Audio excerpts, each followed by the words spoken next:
Nakita mo na to. May grupong masiglang nagkikwentuhan. Lahat ay nagre-react sa isa't isa. Tango dito, tawa doon, puro pagsang-ayon. Tapos may magsasalita ng kalmado. Hindi para mangibabaw, walang drama, isang malinaw na pahayag lang, at katahimikan pagkatapos. May nagbabago, sumisikip ang atmosphere. Mas nakikinig ang mga tao. May humahanga, may napapaisip, may bahagyang naiinis kahit hindi alam kung bakit. Hindi ito dahil sa kung ano ang sinabi, ngunit dahil ito sa kung paano ito sinabi. Ang mga introvert ay nagsasalita ng hindi nagdedemand ng approval. Hindi nila pinapababaw ang kanilang paninindigan para maging komportable ang iba. Nagbabahagi lang sila, tapos umaatras, as if ang kanilang sinabi ay para sa realidad, hindi para sa kanila. Sa mga taong iniuugnay ang kumpiyansa sa pagiging extrovert, kahina-hinala ang ganitong katahimikan. Nasaan yung pagdududa? Nasaan yung pagninais na magustuhan? Nasaan yung hayagang pagsisikap na makipag-ugnayan? Kapag wala ang mga signals na yon, lumilitaw ang maling interpretasyon na kung hindi sila naghahanap ng approval, baka iniisip nilang hindi nila ito kailangan. Kaya napagkakamalan itong pagyayabang. Pero hindi ito pagiging mas mataas. Ito ay pagpipigil sa sarili. Ito ay kumpiyansang hinubog ng tahimik na ipinapakita ng walang palabas. Hindi lang sinusubukan ng mga introvert na magmukhang sigurado. Pinipili nilang maging sigurado. At kapag naging visible yon, nagugulo ang social expectation sa mga pakikisalamuha. Dahil ang tunay na nakakabagabag sa marami ay hindi ang kayabangan, kundi ang pagmamalaking hindi humihingi ng saksi. At kapag napansin mo kung saan nanggagaling ang tahimik na katiyakang yon, mas mauunawaan mo ang mas malalim na pattern sa likod nito.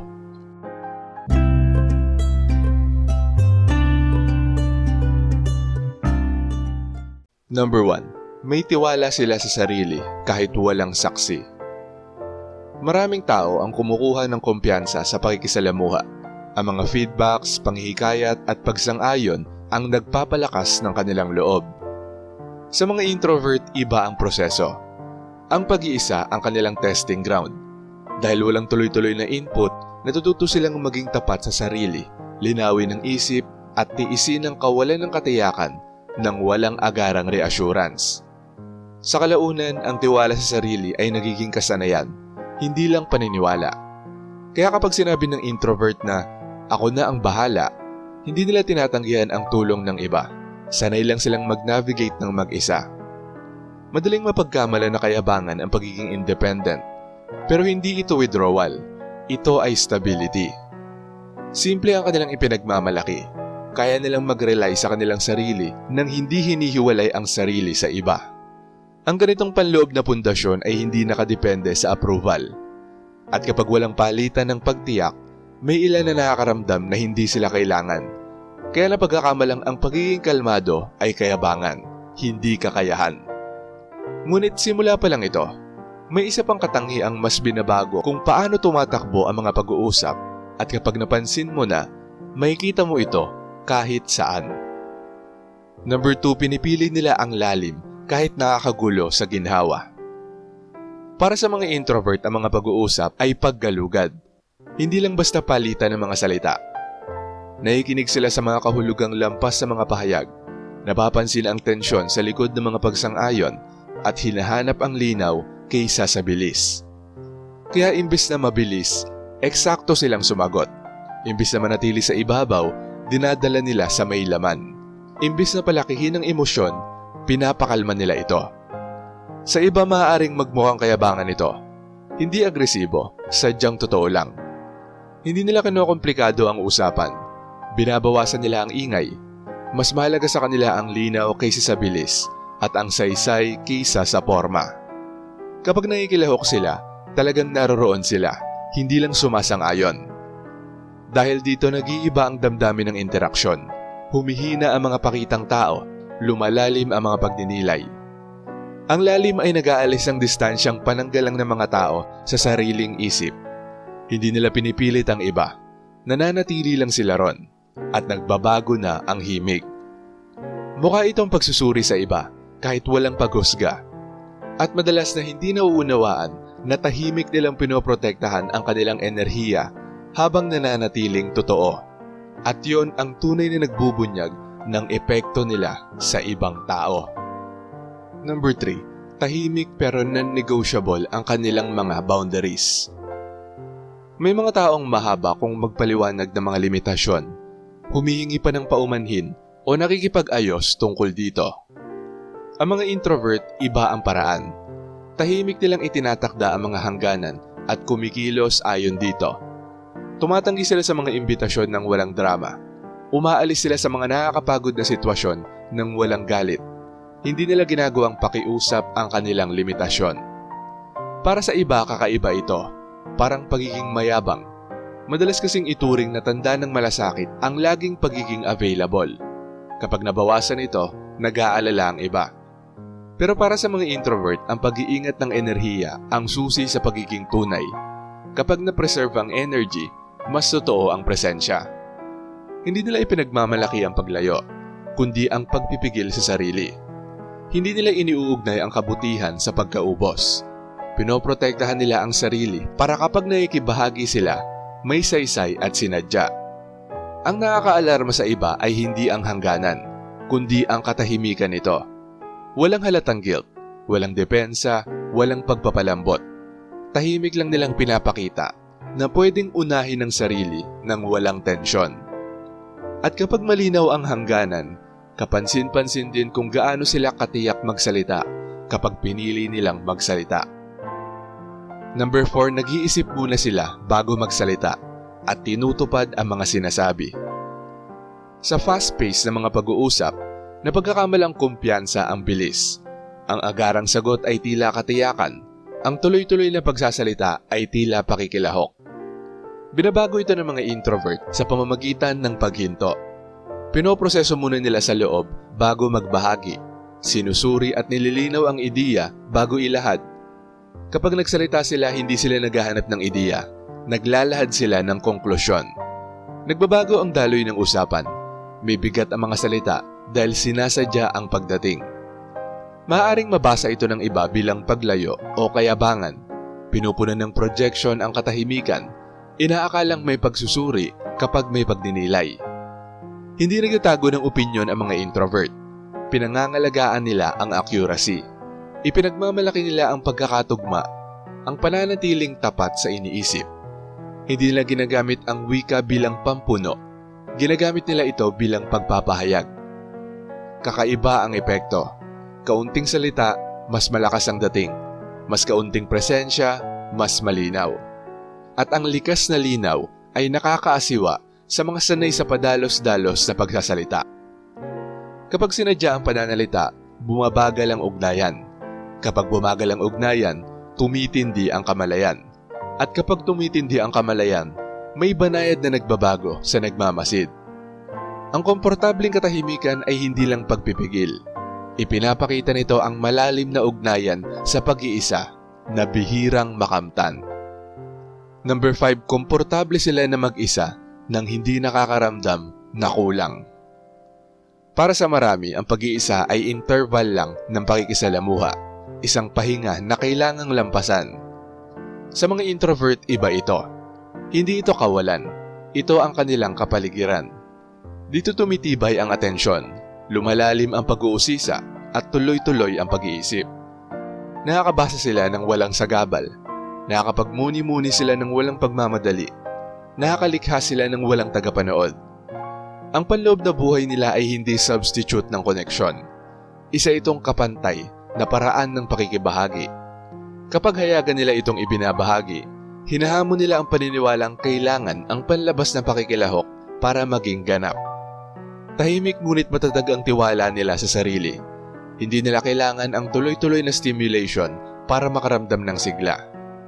Sa mga nagkakabit ng pag-iisa sa kalungkutan, parang pagbaliwala ito sa shared experience. Pero hindi tinatanggihan ng mga introvert ang koneksyon. Pinapalawak lang nila ang kahulugan ng pagiging buo. Nararanasan nila ang presensya sa loob, hindi lang sa mga pakikisalamuha. Kapag hindi kailangan ang panlabas sa aktibidad para manatiling matatag, mas pili lang ang mga ugnayan, hindi dahil kulang, kundi dahil sinasadya. Madalas itong hindi nauunawaan, lalo na sa paraan ng pakikitungo nila sa iba. Number 6, namumuhunan sila ng maingat at malalim. Hindi itinuturing ng mga introvert ang mga relasyon bilang koleksyon. Itinuturing nila ang mga ito bilang mga investments. Napapansin nila ang mga patterns, natatandaan ng detalye, tumutugon ng maingat, hindi palagian. Ang koneksyon ay nasusukat sa pag-unawa, hindi sa dami ng pakikisalamuha. Maliit man ang kanilang circle, buo naman ang atensyon nila sa loob nito. Kaunti ang interaksyon pero matibay ang ugnayan. Minsan nagkakamali ang iba at iniisip na eksklusibo sila, mayabang sila. Kapag limitado ang access, iniisip ng iba na may judgment. Pero hindi nagdadamot ang mga introvert ng koneksyon. Pinapangalagaan lang nila ang lalim kaysa sa kababawan. Ang kanilang pride ay nasa sincerity. Hindi nila ibinabahagi ang atensyon ng basta-basta dahil ayaw nila itong maging mababaw. Sa mundong pinapahalagahan ang malalawak na mga networks, kakaiba ang ganitong disiplina. Pero ipinapakita rin ito na may matibay silang internal na gabay sa kanilang desisyon. Kapag nakita ang panloob na pagkakahanay na ito, nagbabago ang paraan ng pagtanggap sa lahat ng kanilang ipinapahayag. Number 7, alam nila ang pinahahalagahan nila at hindi nagpe-perform para lang magpakitang gilas. Tahimik na pinag-aaralan ng mga introvert ang kanilang mga gusto at paniniwala. Hindi ito nabubuo ng padalos-dalos. Unti-unti itong nauhubog sa pagmumuni-muni. Kapag nagsalita sila, madalas ay malinaw at maayos ang posisyon. Hindi matigas, kundi pinag-isipang mabuti. Hindi nila binabago ang opinyon para lang umayon. Ang pagsang-ayon ay welcome, hindi obligasyon. Mas mahalaga sa kanila ang pagkakaugnay-ugnay kaysa sa konsensus. Para sa iba ang katatagan ay tila pagtutol dahil nakasanayan nila ang pagiging flexible bilang pakikipag-cooperate. Pero ang mga introvert ay hindi kontra dito. Gusto lang nilang panatilihin ang internal consistency. Hindi sa pagiging tama sila proud, kundi sa pagiging aligned. Ang paniniwala nila kahit walang lakas ng boses ay nagpapakita na hindi kailangang igiit ang certainty para maging totoo. Nananatili silang kalmado at ang kalmadong yun mismo ay nakaka-impluwensya. Kapag ang paniniwala ay tahimik, lumilitaw ang mas malalim na mensahe. Ang relasyon nila sa mismong tagumpay. At number 8, hinahayaan nilang magsalita ang resulta nang walang pangangailangang i-anunsyo ang kanilang pagsisikap. Maraming tao ang ibinabahagi ang progreso habang nangyayari. Ang effort ay nakikita sa kwento at ang tagumpay ay nagkakaroon ng kahulugan sa pamamagitan ng pakikibaka. Samantala, tahimik na kumikilos ang mga introvert. Pinagmamasdan nila ang mga detalye na nakakaligtaan ng iba, nagpa-practice ng pribado, pinapabuti ang kasanayan ng walang komentaryo. Kaya pag lumabas ang resulta, tapos na ang proseso. Minsan, maling interpretasyon ang nangyayari. Kapag lumabas ang resulta ng walang nakikitang build-up, iniisip ng iba na madali lang o may nakatagong pride. Pero hindi nila tinatago ang effort para magmukhang superior. Nakatuon lang sila sa mastery, hindi sa recognition. Ang pride nila ay nasa competence mismo, hindi sa kwento sa paligid nito. Naniniwala silang hindi kailangan ng amplification ang substance. Optional ang visibility, pero ang quality ay hindi optional. Hinahamon nito ang paniniwalang dapat patunayan ang halaga para paniwalaan. Pinapakita ng mga introvert ang halaga sa pamamagitan ng pagiging ito, tahimik, matatag at tuloy-tuloy. Kapag lumabas ang achievement ng walang performative display, ipinapakita nito ang pattern na nag-uugnay sa lahat ng mga traits na tinalakay. Kapag ibinabahagi ng mga introvert ang mga pinahahalagahan nila, hindi sila nag-e-elevate ng sarili. Ipinapakita lang nila ang istruktura ng inner life na deliberate sa pamamagitan ng solitude, reflection, at alignment. Para sa mga nakadepende sa visible expression bilang patunay ng sincerity, tila malayo ang ganitong paraan.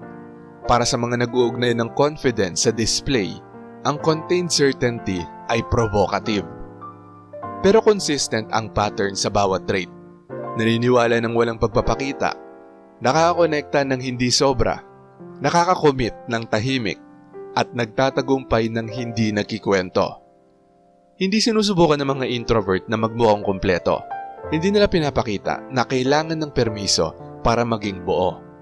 Kapag may self-possession ng walang performance, ang iba na iniuugnay ang performance sa halaga ay maaaring makita ang tahimik na kumpiyansa bilang pride o kayabangan. Hindi dahil nag-claim sila ng superiority, kundi dahil hindi nila kailanman natutunang ipakita ang pagiging buo bilang bagay na negotiable. Shoutout sa mga nanood at nag-comment sa bagong upload na to. Shoutout kay Jonathan Mariano. Sabi niya, lahat tayo ay may taglay na kasalanan na nagagawa. Tao sa tao ay may tinatago. Takot sa katotohanan, takot sa kababaan. Palaging nasa itaas ang gusto at hindi nagpapatalo. Totoo po, Sir AB. Isang beses nagsalita ako sa madaming tao kahit sa school noon. Binigyan ko talaga sila ng mabibigat na salita hanggang huling sinambit ko. Lahat sila tumahimik kahit ang extrovert na patahimik ko. Kasi madami talaga sa atin ang takot sa katotohanan. Hindi rin ako perpekto, pero kapag sinambit ko lahat ng katotohanan, ipapakita ko ang pinakamadilim kong aura. God bless po, Sir AP. Salamat po. At ayon naman kay Marie the Lightworker, hi po, Sir AP. Good evening. At sa lahat ng nakikinig. Relate ako sa episode na to. Kami mga introverts ay mahusay magbasa ng tao sa pamamagitan ng tahimik na pagmamasid. Matalas na pakikinig at pagsusuri ng body language, micro-expressions, at tono ng boses. Mas pinipili naming makinig kaysa magsalita na nagbibigay daan upang makita ang mga detalye na madalas nakakaligtaan ng iba. Marami pong salamat, Sir AP. More power and God bless always. At shoutout din kay Renante Damgo, Arky Takot, Annalyn Granada, Lorena Bintas, Cathy, Mart, Gunpla Addict, NJ Mauricio, Emma Villanueva, Mario Alipit, Ramlat, at kay Joyce. Maraming salamat po sa panunood. Kung gusto niyo ding ma-shoutout, mabati o mabasa ang comment nyo, mag-comment lang sa latest video rito sa channel na to at pipili kami doon ng mga isi-shoutout at babasahin para sa susunod na upload. Kung nagustuhan mo ang video na to, huwag kalimutang mag-like, i-share to sa iba at mag-subscribe na kung hindi ka pa nakaka-subscribe. Maraming salamat at see you next time.